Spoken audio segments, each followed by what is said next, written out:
I think the thing that surprised me the most was the morning of the shooting, the people of Uvalde had a false sense of security.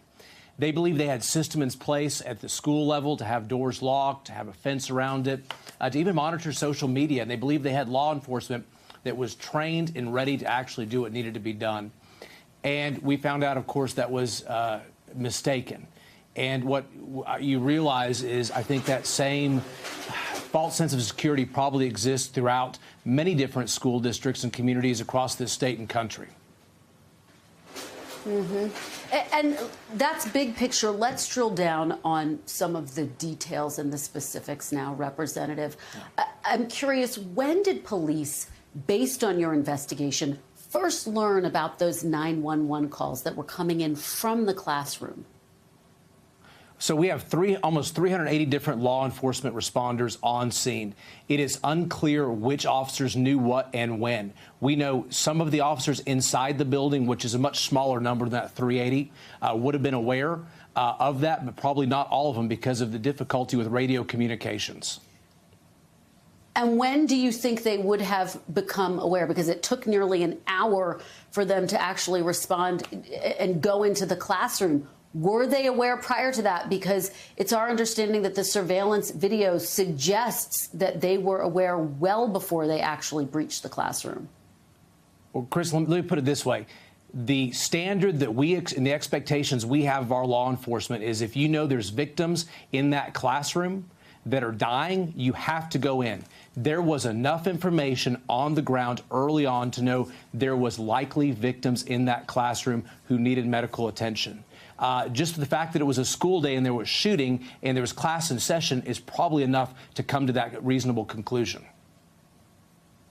Just to put a fine point on it, though, do you have a sense from a timing perspective about when those, you said it wasn't all of the officers, but some of the officers you said were likely aware that those 911 calls were coming in. When do you think they first became aware? So we know we've got some information about that. We also know there's an officer, Ruiz, who got a phone call from his wife that she was shot and dying, and some of the people on the north side of the door got that information early on. And then in the report, we actually timestamp a quote from Chief Arredondo where we believe he admits that there was knowledge at that time when there was he had knowledge there was children and victims inside the room.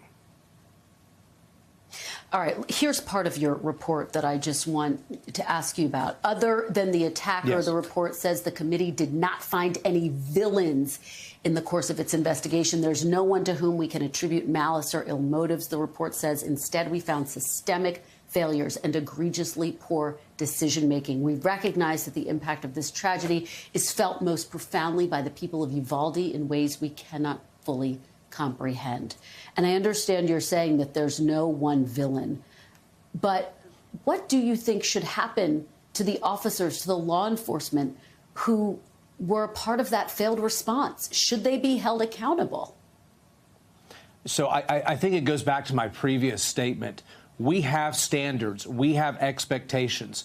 Clearly, if an officer knows or should have known there were people dying in that room, they have failed to achieve those expectations and standards, and I believe there will be accountability. Now, that accountability is going to come from people at the different agencies, local levels, those in power to actually do that. And, because that's not contained in this report, I would hate to speculate as to the different options that are available to that. But I do agree with the community. There needs to be accountability.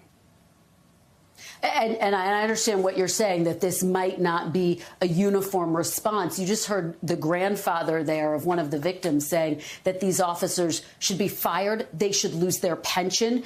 Do you think that those types of punishments would be fair and appropriate in this instance? I know since our report has come out, there's, I think, more investigations underway. Looks like the Uvalde mayor is starting one and has put someone on suspension. And obviously, those are elected positions to be responsive to the people of Uvalde. And I trust that they're going to make good decisions and, figure out how to give responsibility as it's deemed. Let me ask you, because your report really focused on the response and not the root causes of the shooting itself. Should you have delved more into what actually was driving this gunman, what caused this? Why not include that in this investigation?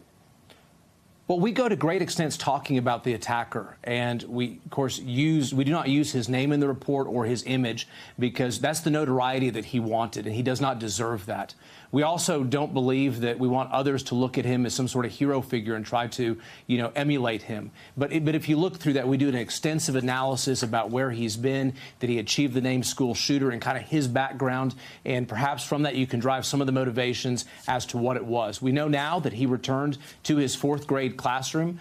We may never know exactly what the significance of that fourth grade classroom was, but we put in our report some of those details for people to continue to examine and have some information about that. And Representative, I talked to you about the grandfather of one of the victims who spoke to our Priscilla Thompson. Let me read you a little bit more of what he had to say. He said, "There's no truth. We ain't going to get the truth. We won't get it today. We won't get it tomorrow. We won't get it next week or maybe a year from now. We're not going to get the truth."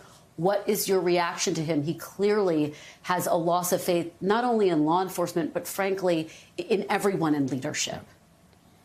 No, we talked about that, and I think when misinformation starts, there's a lot of trust in the community that's lost, and we felt that as we talked to people in the community and victims, you could just have this sense that they don't know what to trust. I will tell you that this was a bipartisan committee.